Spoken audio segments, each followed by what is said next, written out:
Hi, this is Michael Recchiuti.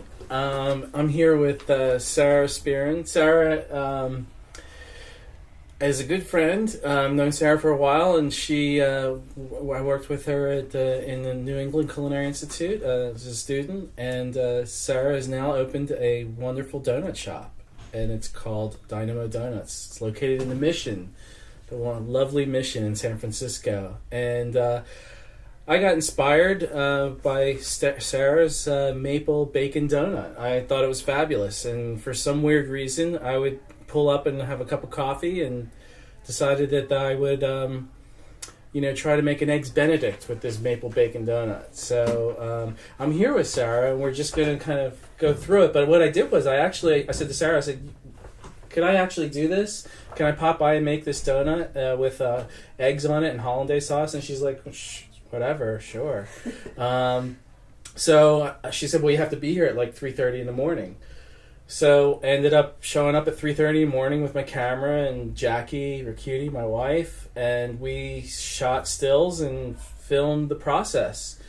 And so, Sarah, why don't you talk a little bit about the process here? And it's like we say we're mixing the dough, but what are we really mixing?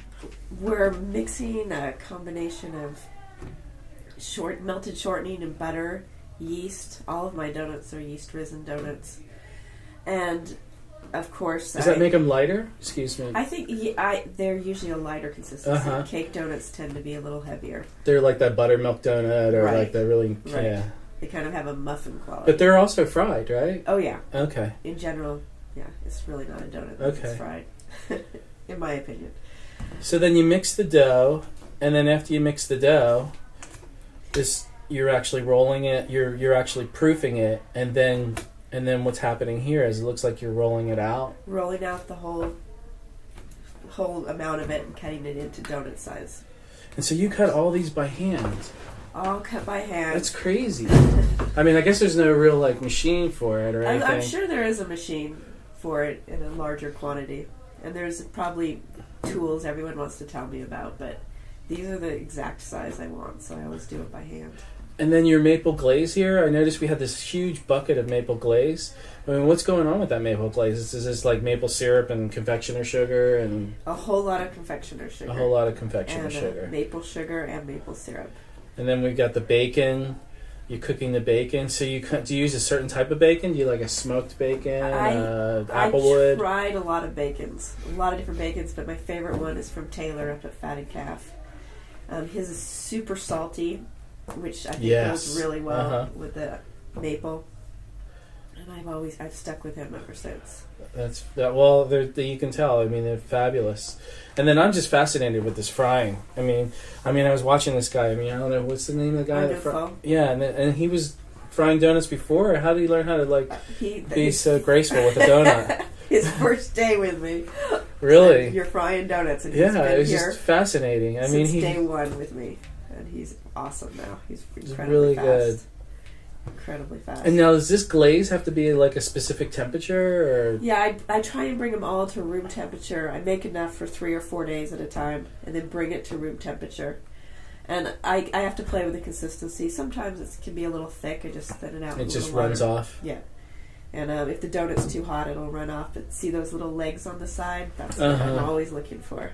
And now, is the bacon, when you top it, is the bacon you fry it and you just kind of absorb some of the fat, and then you just put it right on while it's wet? Yep, super crispy bacon. That's the key.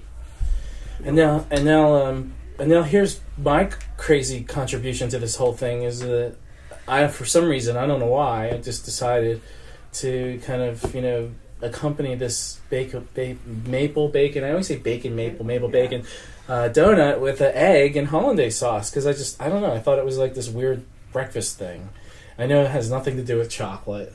I'm not quite certain, I know that you're probably questioning that too. It's like, why you got up at 4 in the morning to do this? Well, I think I got up at 4 in the morning because you get up at 4 in the morning, and I have a great deal of respect for the fact that, you make these incredible product, and I thought, well, maybe I could make a breakfast for them. That's what I was thinking, something like that. They have really good coffee, really wonderful donuts. When I first tasted the donut, I was just kind of like a lot of people I was just like, oh my God, That's what a donut's supposed to taste like. And then you just started coming out with all these different types of donuts. I mean, it's amazing. So here I just figured, why not whip up some eggs over, a double boiler. Now I'm going to cook the eggs themselves, poached eggs in water with a little vinegar to hold the eggs together. And just get those eggs out of there as quickly as possible so they're still pretty soft inside. Look at that, right over that beautiful maple bacon donut. I love it. And there's the hollandaise sauce. It's gorgeous. So, I don't know. I mean, what did you think when I asked you about that? Did you think it was just kind of, did you even kind of think could work at all? Or you just thought, actually I did. I thought it sounded wonderful. And I thought, well, there's Michael. Trying something new. Bless his heart. Always has an idea going. Yeah. And look at it, it's 7:45. I mean, that was a long time. I mean, we're just eating now. I mean, we started pretty much 3:30. When did you start? 3? I started at 3 promptly. So now you're finally getting your breakfast.